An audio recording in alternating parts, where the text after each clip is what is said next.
Good morning, welcome back to my YouTube channel. আশা করছি তোমরা সবাই ভালো এবং সুস্থ আছো, আর আমিও ভালো আছি। তো এখন ঘড়ির কাঁটায় ঠিক বাজে 8টা। তো আমার ব্লগটি এখন থেকে স্টার্ট করছি। আর দেখো, আজকে কিন্তু আমি সকালের কোনো কাজ নিয়ে আসিনি, আজকে নিয়ে এসেছি চা। তো আজকে আমি চা দিয়েই ব্লগটা শুরু করছি। তো দেখো, আমরা সেরকম চা খাই না, আর ভাবলাম যে ঘরে দুধ আছে, তো চলো দুধ চা করে খাওয়া যাক।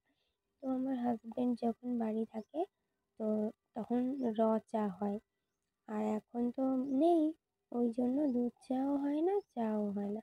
তো ভাবলাম চলো আমরা খেয়ে নিই দুধ চা। তো দেখো, আমি দুটো নিমকি নিয়েছি, একটা প্যাটিস নিয়েছি, এই হলো সকালের আজকে টিফিন। তো চাটা খেয়ে দেখো সোজা চলে এসেছি রান্নাঘরে আবার দুপুরের আয়োজন করতে। তো আজকে হবে কলমি শাক ভাজি আর আলু পটলের তরকারি। তো তারপরে দেখো সব কেউ কুটে বেছে নিচ্ছি, আর এদিকে আমার ছেলেকে দেখো পড়াতে চলে এসেছে। ওরা দুজন পড়ে 11টা থেকে আসে। তো তারপরে আমি দেখো দুপুরের রান্নার জোগাড় করে এদিকে কিছু জামা কাপড় ছিল কাচার, তো সেগুলোই কেচে নিচ্ছি। আমারও ছিল, আমার ছেলেরও ছিল। তো কেচে দেখো ভালো করে ধুয়ে মেলে দিয়েছি। আর এখন এত রোদ না, যদি ব্ল্যাঙ্কেটও মেলে দেওয়া হয় কেচে, তাও মনে হয় একদিনে শুকিয়ে যাবে। প্রচণ্ড রোদ, রোদের তাপে তো বাইরে থাকাই যাচ্ছে না। আর যেহেতু আমাদের কোনো বাড়িতে গাছপালা নেই, একদম রোদ আর গরম। দেখো আমার ওদিকে জামা কাপড় মেলা হয়ে গেল, আর এদিকে রান্না হচ্ছে। তো আজকে সুইটিকে আমি বললাম আজকে তুই রান্না কর। তো দেখো ও রান্না করছে, ওদিকে শাক ভাজি হয়ে গেছে, আর এদিকে আলু পটলের তরকারিটা হয়ে এসছে প্রায়। দেখো একটু চেক করে দেখছে লবণ ঠিক আছে কি না। তো হ্যাঁ, লবণ ঠিক আছে। তো দেখো তারপরে আমি কিন্তু রেডি হয়ে গেছি বন্ধু।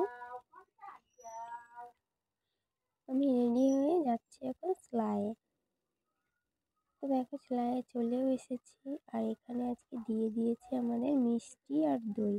আর একটা জিনিস দিয়েছিল আলুর চিপস, তো ওটা আমি উঠাতে পারিনি। তারপরে খেয়ে দিয়ে দেখো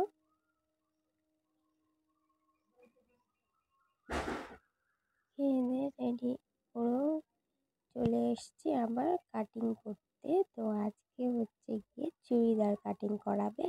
তো পেপারে করিয়েছি প্রথমে, তারপরে কালকে আবার ওখান থেকে হয়তো কাপড় দিতে পারে, তো হয়তো ওই কাপড়ে কাটিংটা করাবে।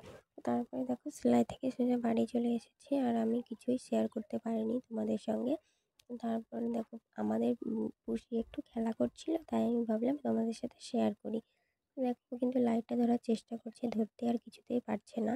তো বন্ধুরা, আজকে না আমার গলাটাও একদম ভালো নেই, বসে গেছে। তো জানি না ভয়েসটা কেমন লাগবে শুনতে। তো যদি আমি আর কিছু শেয়ার করলাম না। তো আজকে ব্লগটি যদি ভালো লেগে থাকে, তো অবশ্যই লাইক, কমেন্ট, শেয়ার এবং সাবস্ক্রাইব করে পাশে থেকো। দেখা হবে নেক্সট ব্লগে। টাটা।